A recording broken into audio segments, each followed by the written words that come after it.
This is the book of Ecclesiasticus, chapter 25, verse 13. Give me any plague but the plague of the heart, and any wickedness but the wickedness of a woman. Call halal, YAHAWAH, BAHASHAM, YAHAWASHI, BAHASHAM, RAWCHAA, QADASH.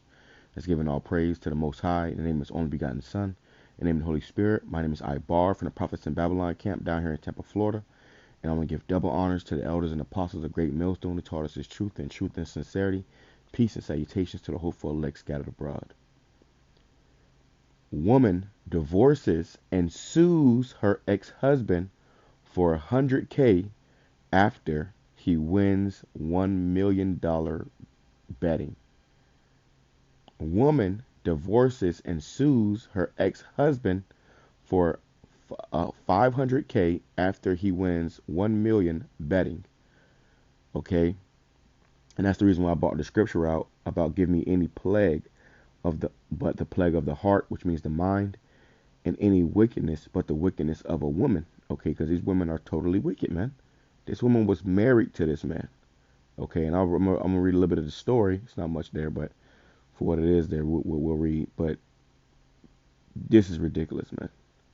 Okay, it says a woman from New York has recently divorced and proceeded to sue her ex-husband for half of his $1 million betting fortune following his big win provided by Joey Strippers or whatever. So this man won $1 million betting. Okay, and if you know anything about betting, you don't just win. Okay, you gonna have to take a bunch of losses. Okay, to ever really get a win, especially a $1 million win. Okay, but this man happened to win this money betting, and then the person that was closest to him, or was supposed to be closest to him, turned on him, man. Okay, and it shows you people's true colors, man. They always tell you about people reveal themselves when it comes to that money, man. But this woman divorced this man. Not only did she divorce this man, after he won, but she sued him just to get the money, the 500K. She said, "I don't need a man, but I do need the money," showing you that she was just with him for money, anyways. Okay, but that just go to show you how wicked these women are, man. Okay, these women are wicked, and this is why we need to be delivered from these women because they just ain't right. Okay, verse 16, Ecclesiasticus chapter 25, verse 16. I had rather dwell with a lion and a dragon than to keep house with a wicked woman. So it's better to deal and dwell with a lion and a dragon. If you're in a room with a lion, okay, that's a lot easier than being in a room with a wicked woman. Okay, because you never know. At least you know the lion, how he gonna attack you. You never know how a woman will attack you. You never know how a woman, especially when they get, spite, when that spite kicks in and they turn to total demons, you know, a lot of women get very spiteful, you know, and because of that, they'll start, being, all type of, evil to you, do anything in their power to destroy you. And because she's the closest to you, she knows the ways to destroy you and to get to you, man. You see, she knows how to get to you. And this man, she knew how to get to this man. Not only that, but how to get to his money. Okay. I just think that's crazy, man. I ain't gonna make this too long, but I want to grab a few scriptures. Okay. It says, the wickedness of a woman changeth her face and darkeneth her countenance like sackcloth. These women are just wicked, man. And they're gonna start, and then when they, start to become more of a demon, they literally start to change something in their face. And a little quick testimony. I remember when I was dating this one chick, I was in high school, man. It was, well, I had just got out of high school, but it was like a while back. This woman was, particularly a Edomite or whatever. That's neither here nor there. But I remember when, the day that we had broke up, she was being a demon. She was being a demon, and she was trying to argue and fuss fight with me. But for whatever reason, I just wasn't arguing and fussing back with her. I was just kind of like, just moving out the way. Wherever she was going, I was just moving out the way or whatever. I remember like her face changed. She was a whole different person. She was a whole different person. And I knew, Okay, something ain't right, and that was, that was the last day, but it says the wickedness of a woman changeth her face. And that was a wicked woman. That woman brought, she kind of put me through a lot of hell, you know. It says her and darkeneth her countenance like sackcloth. Okay, so even though, in that moment I saw the darkness in her spirit just by looking at her face, man. Okay, and you're gonna have those situations where you're gonna, you know, get, I'm sure every man has had a damn situation with a woman. Okay, verse 19, all wickedness is but little to the wickedness of a woman. Let the portion of a sinner fall upon her. And that's why a lot of these men get taken by these women. You have an evil woman, and she'll be taking your ass through the ringer, you know, putting you through hell, putting you on child support, getting you locked up, putting you in jail, all type of shit these women put you through, man. And a lot of times that happen because, hey, as a man, you ain't right, man. You know, birds with feather flock together.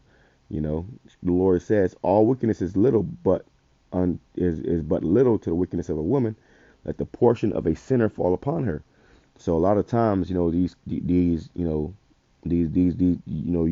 may get, the Lord may give you one of these wicked women because you wicked, and then as you be more righteous, then obviously, a more honest one woman is going to, you know, be attracted to you. Okay, or you're going to attract a more honest woman. But for the most part, if you just being a damn grimy nigga, then you're gonna get, a grimy nigga. Okay. And then if y'all have kids, you're gonna have more grimy niggas running around. Okay. It says, stumble not at the beauty of a woman, and that's what most men do, by the way. Oh, she's hot. Oh, she's sexy. Oh, yeah, man. But is the bitch mine right? Is she gonna take you for all you got? You know, is she gonna be an asset rather than a liability? You see, is she going to help add to your estate, or is she going to take away from your estate? And that's what America teaches these women, is to be demons, and ultimately to try to get a man for everything he got. They really just want to, it ain't about, them helping you build a kingdom. It's about them trying to go build their own kingdom. And, that's obviously not going to stand, you know. It says, verse 21, stumble not at the beauty of a woman, and desire her not for pleasure. You may see a woman, she may look good, she may, how these women be wearing tight ass clothes. You start getting the hots for a woman. That's not a reason to desire a woman because she look good. Because that woman that look good, she might be a total demon, and try to put you through a world of hell. Be set up to put you through a world of hell, man.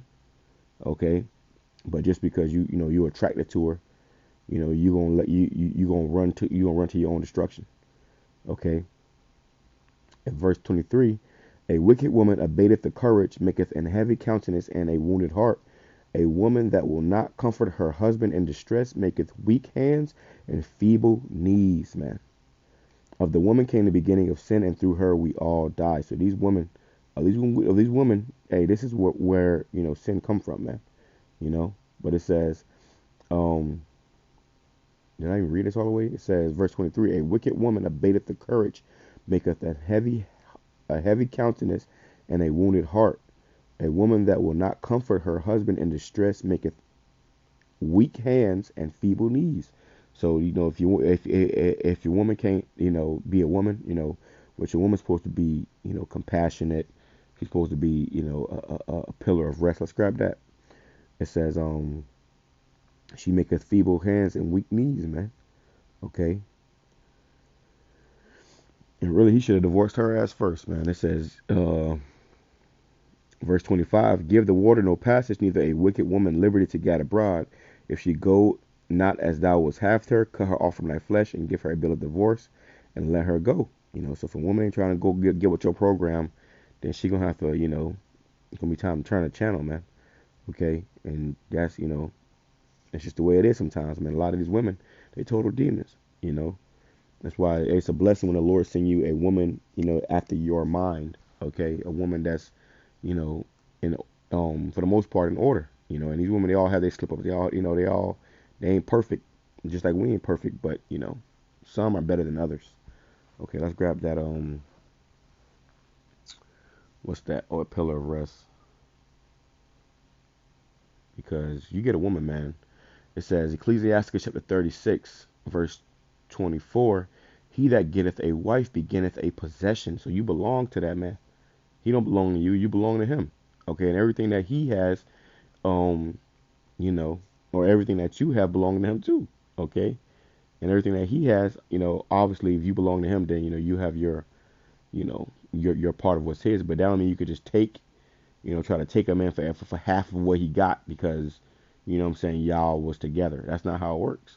In the ancient world, if the woman left a man, which was not promoted as it is here in America, it wasn't the way it wasn't even allowed, man. But if something happened where it was a split up, the woman left with nothing, man. Because in most cases she came with nothing. Okay, a man built up his wealth. A man, that man was betting on that thing. He probably put all types of money in and lost, took failure after failure after failure. And then he finally get his win. Here come this demon. It says, "He that getteth a wife beginneth a possession." So she really wasn't even supposed to be able to just say, "Oh yeah, now I'm gonna divorce you. Oh, and I want to take all you got." That's like your car saying, "You know what? I'm finna leave. I don't want you to be my owner anymore. And you know what? And before I leave, I want to fucking sue you for that one time you fucking got in that fender bender. Like some crazy shit, man. Not because it's a possession. When women take that and they say, "Oh, well, I ain't a car, I ain't a piece of I ain't shoes, I ain't but the point is still there. It says a help like unto himself and a pillar of rest. You're supposed to be a pillar of rest, man. Okay, not a headache, not a not the biggest demon you can be. A lot of these women that's in that spirit, hey, you ultimately gonna be left here, man. And these men gonna remember that. Hey, you don't think this man? And what if this man really had? I'm sure he did. He married her. Because the man chooses who he marries. So he married her. So he probably really had love for her. You know. And then she turned around and stabbed him in the back. Okay, stab him in the back. It says, should I get my damn tooth is killing me.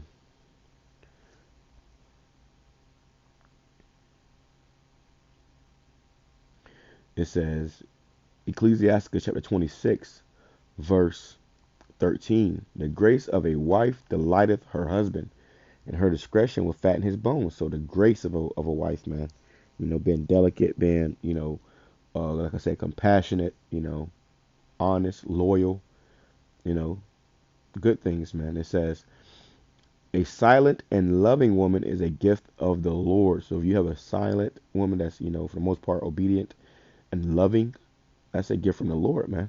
So like I said, not all women are like this. Okay, like I said, some are better than others, or there are some that are better than others. It says, and there is nothing so much worth as a mind well instructed. Okay, so a mind well instructed, man. When you deal with a woman, you got to be able to instruct her mind and let her know what the program is, man. Okay, make sure you're on the same page. It says a shamefaced and faithful woman is a double grace, and her content, her content, I can never get that right. Mind cannot be valued, man. So a faithful and a shamefaced. Nowadays, these women they proud as hell. You can't tell them nothing, man. It says, verse 22, a harlot shall be counted as spittle, but a married woman is a tower against death to her husband. Was this woman that woman? That married woman? No. A wicked woman is given as a portion to a wicked man. That's what I was bringing out earlier. You gonna just be a nigga, then you gonna get a nigga back, man. And then, like I said, you're gonna have a bunch of nigga babies. It says a wicked woman is given as a portion to a wicked man, but a godly woman is given to him that feareth the Lord. Okay, and if you truly fear the Lord, if you're serious about the Lord, then the Lord will give you a godly woman. A woman after your mind. It says, a dishonest woman contempteth shame, but an honest woman will reverence her husband. A shameless woman shall be counted as a dog, but she that is shamefaced will fear the Lord. A woman that honoreth her husband shall be judged wise of all, but she that dishonoreth him in her pride shall be counted ungodly of all. I'm giving one more, and I'll close out. So it went a little longer than I was wanting it to, but It's all through the spirit. All right. It says Ecclesiasticus chapter 7, verse 26. Hast thou a wife after thy mind? So really, you get a woman. She's supposed to be a part. She's supposed to be after your mind. She's coming into your program. She's now part of your estate. Okay. But is she after your mind, or is she after her own mind? She after her last mind? She after the fucking the mind of these damn female rappers and shit, trying to be a hot. They're talking about a hot girl summer and shit. Okay. It says, "Hast thou a wife after thy mind? Forsake her not, but give not thyself over to a light woman." Okay, so don't give yourself to a light woman, man. And this man ultimately gave himself to like she and they was married. Who knows for how long? She probably played that role for a while, But then she ultimately ended up divorcing him and then suing him. Okay, so hey, I just want to touch on that real quick. I don't want to make it too long. I pray that the lessons edifying to the whole for elect. Shalom, Kwame Sharala, Abad, football.